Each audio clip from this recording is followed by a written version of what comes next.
This is the first episode of Top 12, where we both come up with top 12 lists of the same subject and then compare one at a time. Today's topic is Pokémon. We're doing Pokemon from all of the generations. So this is top 12 Pokemon of all time. And we're counting each evolution as a separate item for the list, potentially, as well as Alolan forms and Mega Evolutions could potentially be their own item on the list. It's also important to note that these are personal favorites. So just, if you disagree, that's to be expected. Like, I'm sure everyone has their own favorites. But yeah, we're pretty old school Pokemon fans, so I anticipate these lists will be mostly Gen 1. But we'll see. We will see. There may be a few surprises.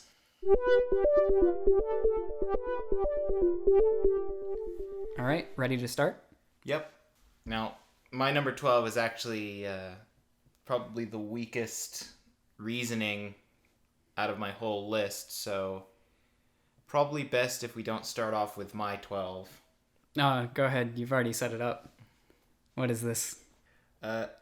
Okay. Number 12 on my list is Dugong. Dugong. Evolved form of seal. Now, I just generally like both the visual aesthetic of Seal and Dugong, but also like the play on words with the name Dugong. What? There's actually it's a sea mammal, like a manatee. Right. Is called a dugong. Huh. I did not realize that. So, it's one of those ones where they basically have the name of a thing that actually is the Pokemon name. Like, it's spelled differently, but it's pronounced the same way. But it's just a fun-sounding word. It is fun to say. If I was a Pokemon and I could only say my name, I feel like Dugong would be a pretty good contender. Right. I also generally like a lot of the water and ice type Pokemon, so I expected there would be at least a couple of them that would make this list. All right. Dugong is no exception. My number 12 is actually Gengar. Probably one of the coolest Pokemon. I feel like that's safe to say. You see him in a lot of merch, like, Gengar backpacks and things. Like, he's just, I think everyone kind of agrees, he's just really cool. Plus, like, if we're talking Gen 1, like, there's only one ghost type. I mean, I know there's a few more in later generations, but they're still relatively a rare type. And Gengar being the third form of a ghost type is just makes him kind of unique compared to some of the other ones. Especially since in the original games, actually all games of Pokemon, you have to actually trade away a Haunter to get a Gengar. Right, yeah. It's one of the trade evolutions. One of those trade evolutions that makes it even more rare because it's always cool when someone has one of those. So, slight spoiler for my list, actually. Interestingly enough, Gengar, when I was making my list, actually went back and forth with Dugong for the last place, right at the end. And Dugong just barely won it out. So, I almost started my list off with Gengar as well. All right, no worries then. We got Gengar on the list anyway, or on my list. That's interesting, though, because I am very curious as to how similar our lists are going to be. We've not discussed with each other at all what we have on our lists, so this will be a surprise. Would you like to start us off on number 11? All right. Number 11, Vaporeon. Now, I already got talking about those water types with number 12, and Vaporeon is definitely my favorite of the evolutions. All right. I know that that's a bit of a spoiler. That's saying that I'm not gonna have like Glaceon or No, Espeon or any of those past this point, but it it's definitely worth mentioning. that's fair. I already knew that Vaporeon was your favorite evolution, so it's not a spoiler for me, uh, personally. But yeah, Some of them have really strong designs. I especially like Espeon, Umbreon, Jolteon, and Vaporeon as the best designed Pokemon yeah, for the evolutions. But for me, Vaporeon is just one step above the others. yeah. I can agree with those ones you singled out. Those I think are definitely the best, um, design wise. But yeah, as you have a preference for water types, and Vaporeon is fairly unique as far as, um, the design. Like the tail is more interesting, I think, than most evolutions, and then there's like the fins on the side of the head. Yeah, a lot of the evolutions focus on the head and the body, but Vaporeon is the only one that has that tail aspect as far as I remember when I was looking through them. Yeah. Well, slight change of pace here for my number 11. I know so far we've been all Gen 1, but I'm going to throw in a curveball here. Straight out of Gen 6, Esper. All right, now, if you're not familiar, Esper is this cute little gray bipedal cat thing. Um, it's a psychic type, and it's I love the I mean, for one, it's really cute, but I also love the story behind it. Like it has all of its psychic energy stored in little spots on its head, which it covers up with its ears in order to dampen its power. If Esper raises its ears up, everything in a 300-foot radius around it gets destroyed. So it's got to stay focused at all times to keep its ears down if it wants to have any friends, basically. It's interesting because I was actually trying to look into Esper's evolved form for my list, just because the I like the design on the evolved form a little bit better, because there's also two designs that are distinctly different but interesting. Right. And I wasn't actually expecting Esper to show up on your list. So this is definitely a surprise. Yeah. Yeah, I think the evolved form having those two different, color palettes and like slightly different designs, I think is interesting, and that's something you don't see enough of in Pokemon. I think shinies were a great opportunity to do this, and you see it somewhat with like shiny Gyarados being red versus the blue Gyarados. But for the most part, shinies are kind of lackluster. Like it's, oh, this one's slightly yellow tinted, or this one is like a slightly different shade of green. Right, and even there are other Pokemon that have male and female differences, like the heart-shaped tail of Pikachu. But they're usually like minor things, like, oh, Pikachu has a different shaped tail, or Butterfree has a different pattern in the wings. Yeah. And even those are like some of the more interesting ones.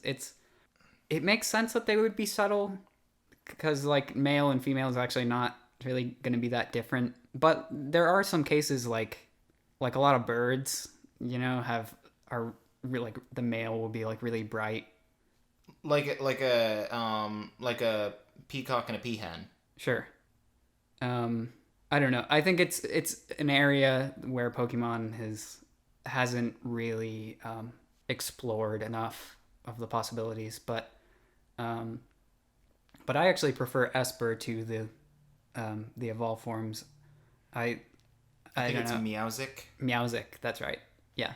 No, I prefer Esper. just simple little gray derp with tremendous psychic ability. And I haven't seen too much of the more recent show, but I have seen the episode that Esper is from, and it is way more emotional than the average episode of Pokemon, in that, like, imagine the movie Up, but where Esper is the old man. What? Like, they come to this mansion and Esper's there all by himself, and it's like they find out that the owner died and Esper's just like alone in this mansion. It's a time. That's terrifying. Who would write a children's episode like that? That's my number 11, Esper. Well, all right then. So our talk about gender differences in the Pokemon brings me to a good transition to my number 10, Butterfree. Oh, I actually mentioned during that. Yeah, I thought you were about ready to say Nidoran. And I was like, which one's it gonna be? Which Nidoran? No, Butterfree. Butterfree holds a special place in my heart for a number of reasons. One of which being it was part of the first team that I took to beat the Elite Four back when I was playing Yellow version. Mm-hmm. Another of which being that myself, like a lot of others, it was the first Pokemon that I ever fully evolved. Yeah. Since bug types evolve quickly. Ash included. And speaking of Ash, the whole situation with Ash's Butterfree in the anime and Butterfree leaving. Yep. All in all, Just great choice. all in all, Butterfree, we miss you. Please come back. I mean, how long do insects live? Sorry. Butterfrees live forever. We won't go there. Well, that was my 10. So what's your number 10? Chespin! Of course. I have very little reason for this. I just love the little leaf boy. He's so good. I don't really know what else to say. His name is fun to say. He's got a great design. I mean, you're saying about as much as I said for Dugong. Yeah. I like his color palette as well, like the browns and greens. I think there's too much just wanting to paint a Pokemon like a solid color. Like, oh, this is a grass type. I'm gonna make it entirely green. Or this is water type. It's gonna be a blue penguin thing. Like, that's all different shades of blue. Like, I like that Chespin has a good amount of brown in him, but he's still got his like little leaf like hat thing.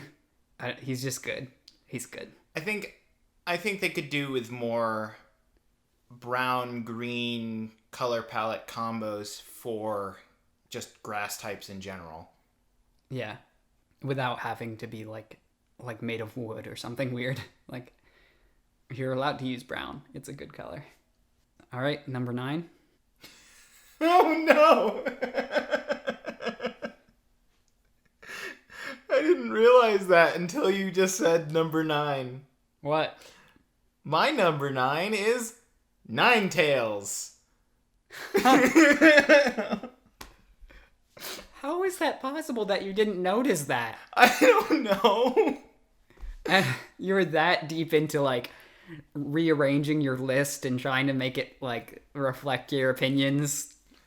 I didn't pay attention to what Pokemon was what number, just how they were relative to each other. Yeah, same, but that's just... I figured when you were writing it out to read off here, you would notice. Oh no, I'm just reading it off the same thing that we were just rearranging it on. Oh, they're not numbered on They're not numbered on there. I see. Fair enough. Ninetales. Ninetales. Very elegant, based on the Kitsune, nine-tailed fox, spirit. Not sure what else to say. Just beautiful Pokemon. Well executed. good mythological basis. Yeah. And I would say probably in a large part, like the Western world's introduction to that mythological basis. Like, Yeah. there's these days there's like Naruto and stuff as well, of course, but when Pokemon first came out, I can't think of anything else that really had a multi-tailed fox of any kind. yeah, at least as far as we're concerned, I think that was our introduction to that. And yeah, it's definitely it feels pretty epic. It's a good choice. I think Kurama from Yu Yu Hakusho, but Oh yeah, yeah, true. I'm other fuzzy on the than details him, of that show though, but um, and even then, I don't remember if they actually showed him as a multi-tailed fox or if he was just generically labeled as a fox spirit. Anyway, all right, you're number 9, Kangaskhan, so not Ninetales. not Ninetales. Ah, Um, could have had 2 Ninetales as the number 9s. no, that was No. that was excellent, but uh, personally, Kangaskhan Kangaskhan though. is like this kangaroo dinosaur thing. I mean, I don't really know what to say. I've just always thought they were great. See, when I was going through, I thought long and hard about Kangaskhan, and I almost put Mega Kangaskhan in the running because Mega Kangaskhan is just Kangaskhan, but the baby in its pouch gets up and like starts fighting with its Oh parent. yeah, I have seen that. That is pretty cool, but I think just for nostalgia reasons, I have to lean towards regular Kangaskhan over Mega. Right. But I think there is something about not having an evolved form that really makes a Pokemon stand out. Like, Kangaskhan doesn't evolve, really. I mean, other than, I guess, the Mega in more recent times. But it's just like, that's just what it is. In the same way that, like, Electabuzz or Magmar or Mr. Mime, it's like, that's it. And for some reason that stands out way more than any number of like 2 form or 3 form Pokemon. Yeah, when a Pokemon doesn't have other forms, they have to stand out on their own.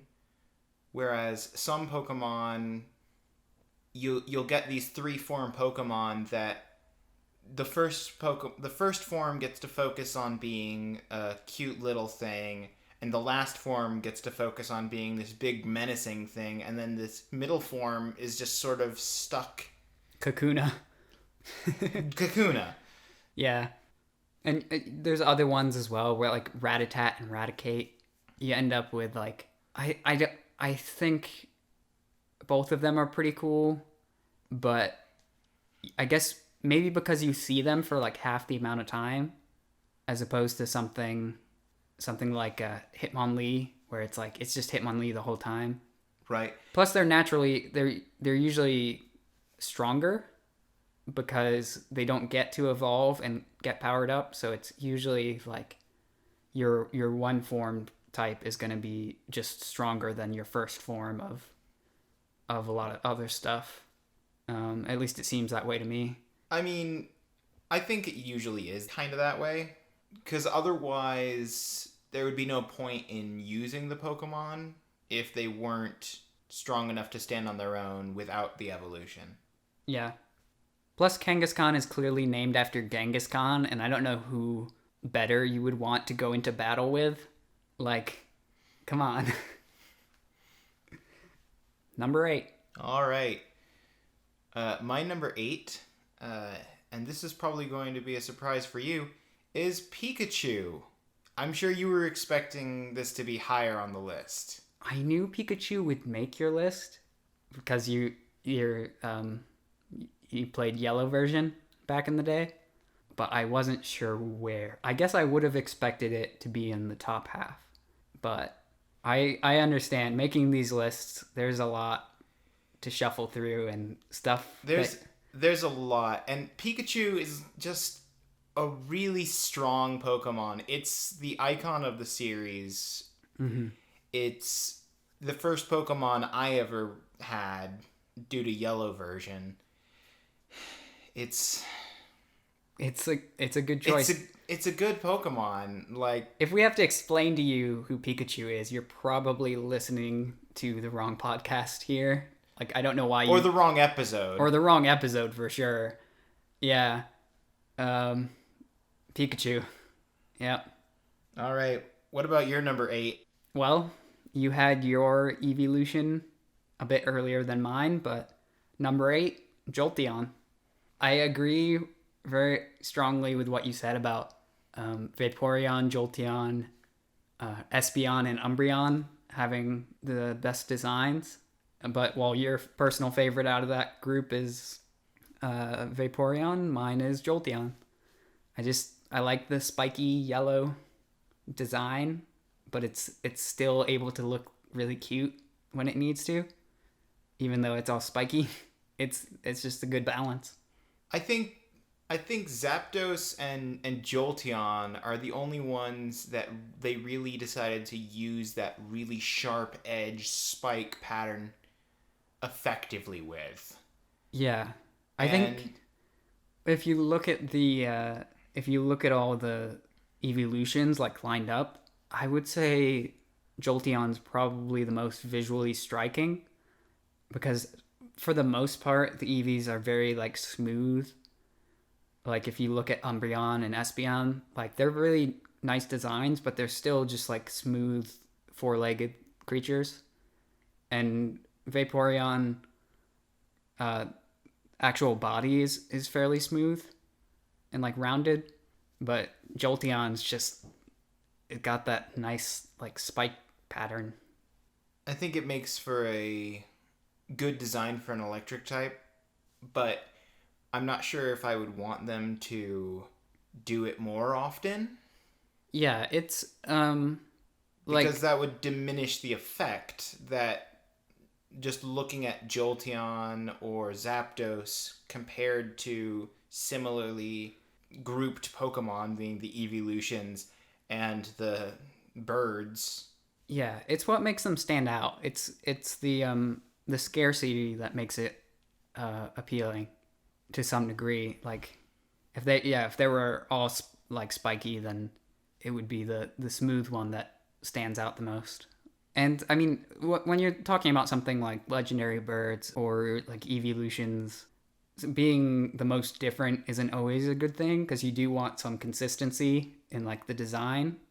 But I think Jolteon pulls it off in a way that's not... It still clearly belongs with the Eevees, but it's just the most appealing to me. And I suppose we'll move straight on to number 7, which my number 7 is Zapdos. Well, there you go. Speaking of the spiky electric type. Yeah. Zapdos is just this powerful Thunderbird who it just looks awesome with the spiky design, and as sort of an added bonus, reminds me of Quetzalcoatl from Final Fantasy VIII. But yeah, just my favorite legendary bird. Definitely, I like the name as well. Like Zapdos is really right. I think it's another one of those fun sounding names. It clearly communicates that it's an electric type, but it's doesn't come off as cheesy.